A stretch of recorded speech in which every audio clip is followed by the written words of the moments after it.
Minister, I've been contacted by a victim of the tracker scandal with extremely alarming information. In our family's case, their appeal to Ulster Bank's independent appeals process turned out to be a complete and utter joke. In fact, the only document that the appeal board actually received from the bank related to her case was a document in relation to the compensation that was ordered. Is the Minister aware that this is the practice that is happening within Ulster Bank, and what are you going to do about it? Thank you, Deputy. And Ceann Comhairle, I propose to take questions 9 and 15 together. Appeals form an important part of the overall tracker mortgage examination process, as they ensure an independent and transparent consideration of complaints from customers about any aspect of the redress and compensation that they have been offered. The Central Bank advises that as part of the framework for conducting the tracker examination, lenders are required to put in place an appeals process as set out by the bank. The Central Bank expects that lenders have put in place the necessary process to ensure the appeals panel can operate in accordance with the requirements of the tracker framework, including that all relevant and available information which an appeals panel requests is provided by a lender so that it may consider and decide upon an appeal. Where a customer who has appealed remains dissatisfied with the outcome of the appeal and doesn't accept the findings of the appeals panel, they retain the option to bring a complaint to the Financial Services and Pensions Ombudsman, and maybe the Deputy might indicate to me if he knows if that has happened in relation to this particular issue. The Central Bank doesn't have a detailed role in relation to the operation of the appeals process. However, if the Deputy has information, which you clearly do, on a particular case, if you share that information directly with the Central Bank, the bank will consider any information that is provided. In relation to the second question that was put to me, the deputies will be aware that the Governor of the Central Bank provided an update on the 4th of October to the Oireachtas FinPer Committee. At that meeting, he indicated that by the end of August, 34,800 affected customers have now been identified. €580 million has been paid in redress and compensation, and the redress and compensation phase of the tracker mortgage examination are now significantly advanced, with 93% of affected customers identified and verified. They have received offers of redress and compensation by the end of August. Deputy Doherty. Minister, I know the Minister and the Central Bank want to move on from this scandal, and I know the banks are talking about normality and about restoring bonuses and all the rest. But in this case, a couple that submitted an appeal in June 2018, and there has been correspondence back and forth between them and the BDO Secretariat for Ulster Bank. They're the ones who oversee the independence appeals process. Now, BDO requested some additional information from this family surrounding their mortgage account, which concerned the family. The request indicated that they either had not read the mortgage account file or they did not have a copy of the mortgage account file. Now, 2 weeks ago, the couple posed the question if they were capable of adjudicating on the appeal fairly, if either were the case, and stated that they had lost faith in the appeals process.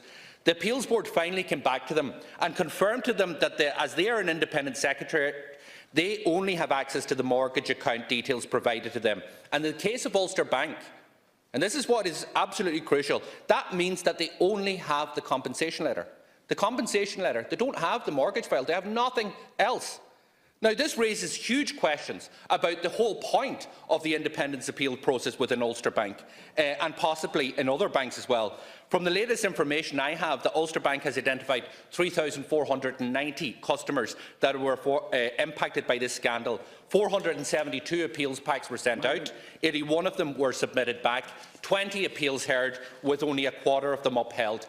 Now, Minister, you need to take action on this. You need to ensure that Ulster Bank are providing all of the detail to the independence appeals process, because it is a complete sham if the only thing that the appeals process has is the compensation letter and they are adjudicating on the basis. I don't know how, Deputy Doherty, could credibly table the allegation that I am looking to move beyond this, when I have been crystal clear at all points that I believe the behaviour in relation to both the cause of this issue and how it was recently dealt with was unacceptable, and I have been very firm and clear in my support of the Central Bank and the work that they have underway. As I said, €580 million of money has now been returned to citizens. It's their money in the first place. The Deputy will be aware that I made changes in relation to a number of sanctions that are available in this area, including increasing the amount of compensation to €500,000 that the Financial Services and Pensions Ombudsman may award.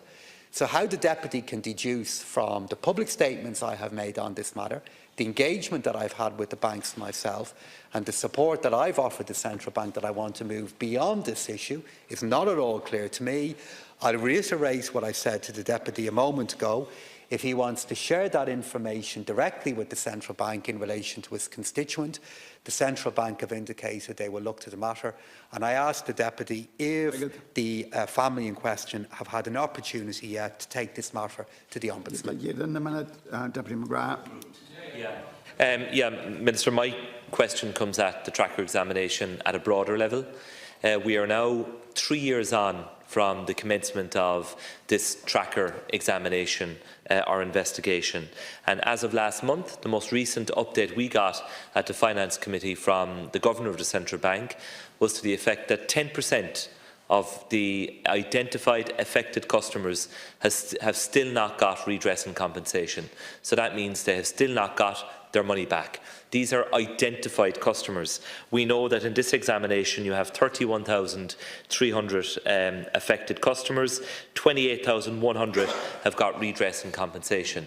Now within the 28,000 you have disputes and those will continue on, but you still have over 3,000 customers who the banks know, they've identified them, and they have still not got their money back. They haven't got compensation and they have not got redress. And there's no deadline. There's no end date for all of this. This examination is going on 3 years. And 10%, over 3,000 customers, still haven't got their money back. That scandal, Minister, has to be brought to an end. It's bad enough that the whole thing happened in the first place, but the handling of it and the fact it's allowed to drag on and people continue to be out of pocket is just not acceptable. Because I have, Deputy. Do you want to take your supplementary now? You're all about the same topic. Okay, yeah, no, that's separate. Yeah, go on.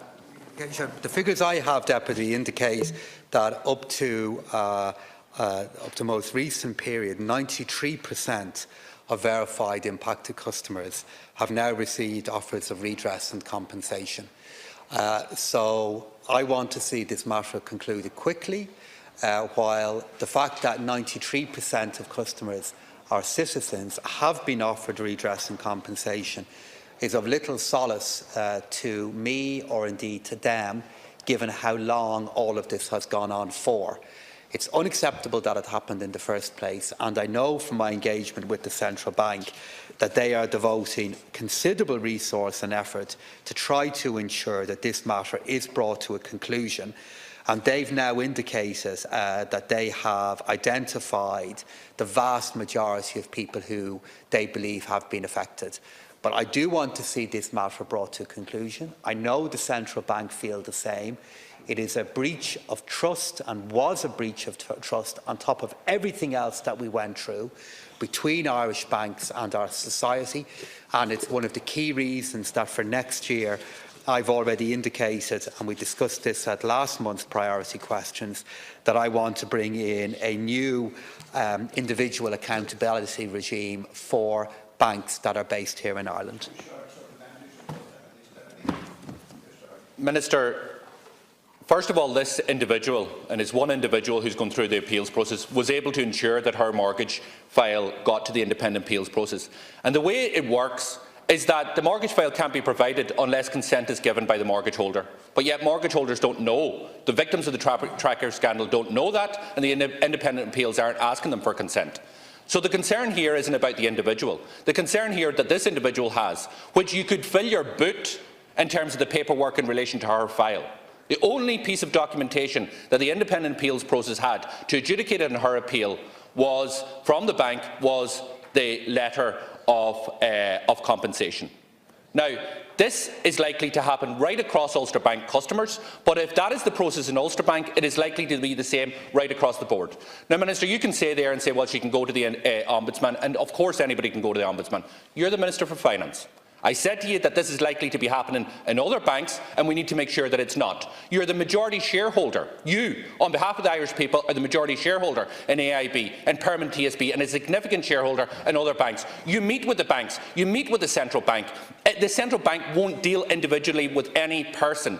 So I'm asking you, will you take this on board? I put the information on the record. I will write to you just as I have with the central bank, and to raise this with the central bank, and to raise this with Ulster Bank and the other banks, to make sure that all of the information relevant to a customer's file is provided to the independent appeals process, so that justice can be served and be seen to be done.